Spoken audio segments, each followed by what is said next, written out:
जाजपुर जिलार सुकिंदा निर्वाचन मंडलीर मानपुर ओभरब्रिज जीवन रेखा कलिंगनगर शिल्पांचल एही ओभरब्रिज मुख्य रास्ता जहाँफल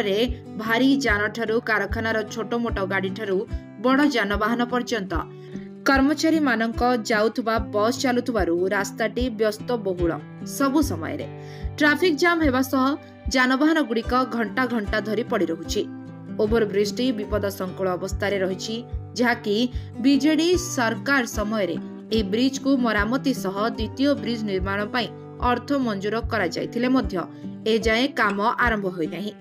फल बहु दुर्घटना घटी जनजीवन हानि होछि। तुरंत ओभरब्रिज निर्माण संपूर्ण करने सुकिंदा निर्वाचन बीजेडी द्वारा आंदोलन रणहुंकार देछि और जाजपुर जिलापाल को दाबीपत्र प्रदान करा मानपुर ओभरब्रिज मरामती और नवीकरण करने अर्धनिर्मित द्वितीय ओभरब्रिज निर्माण कार्य तुरंत आरंभ करने और यार निर्माण कार्य सरिबा पर्यंत खुरुंटी दानगदी भाया रावणा दे भारी जान चलाचल करने नहीं जाजपुर एसपी और जिलापाल को भेटी दाबीपत्र देइछंती दानगदी ब्लॉक बिजु जनता दलर जनप्रतिनिधि।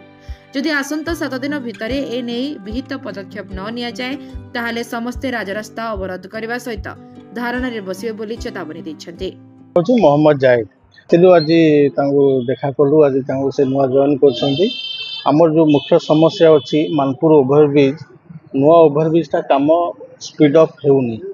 तुरंत सारिया पई आमे लिखित भाव देइछु। ता सहित जे पर्यंत नुआ ब्रिज इनागुरेशन न होईची से पर्यंत बड़ गाड़ी 12 चकिया 14 चकिया जो माने हेवी व्हीकल अछंती सेमानकु खुरुंटीरू बाईपास करिकि मेलटी छकर बाहर करंतु काहेकि आमे सेटिकार लोकल बासिंदा आमे पिला छुआ को लेकि ट्यूशन स्कूल जाई पारुनु मेडिकल केस रे आमे आसी पारुनु शिफ्ट टाइम रे एते लोक 20-25 हजार लोक एट ए टाइम आउछंती से रास्ता पार हवा हम पई डिफिकल्ट हो जाउ। आमे सबु बेडे आज भी माननीय आम जिलापाल को अनुरोध करूँ या माने तुरंत या पदक्षेप नहीं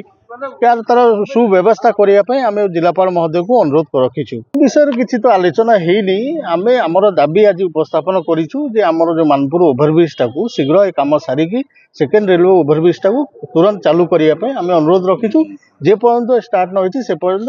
बड़ गाड़ी को से माने बाईपास थ्रो रे खुरुंटी ठू रावणा होगी मेलडी छकर बाहर करने से दाबी लिखाई। अर्चना दास दानगदी ब्लॉक रो चेयरपर्सन जिलापाल नूतन भाव जॉइन कर आम समस्ते योजनामूलक भाव भेटी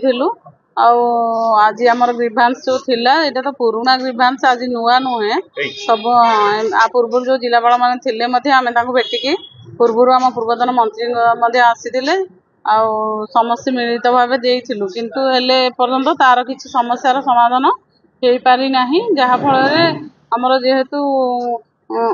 इंडस्ट्रियल एरिया सेथि पई कि आमर जो कलिंग नगर अंचल शिल्पांचल तारी पर सबुबले दुर्घटना दैनंदिन घटुची जेहेतु मानपुर ओभरब्रिज टा अच्छी सेठी सबुबले कॉम्प्लिकेशन है कि सब दिन दुर्घटना घटुची आ धन जीवन समस्त क्षतिग्रस्त होउची सेथिपई कि आमे आज भी ग्रीभांस पुन देइचु कलेक्टर महोदय को तो आशा रखीचु जे से हमर तो कई करी नाहंती पर्यंत आमे आज भी सेमती आशा नहीं कि जो आसीथिलु आमे विरोध दल रहिले मध्य आम कर्तव्य आमे करूचु तेणुक जिलापाल ऊपर तो यही जिलापाल आसिले बोली आसिक आज देइचु आ 2 दिन पूर्वर मध्य आमर सेठी एक्सीडेंट हेइची जिंदल स्टील प्लांट गेट सामना रे हेइथिला ता ऊपर आमर पूर्वतन मंत्री जो थिले पृथ्वीरंजन घड़े महोदय से जो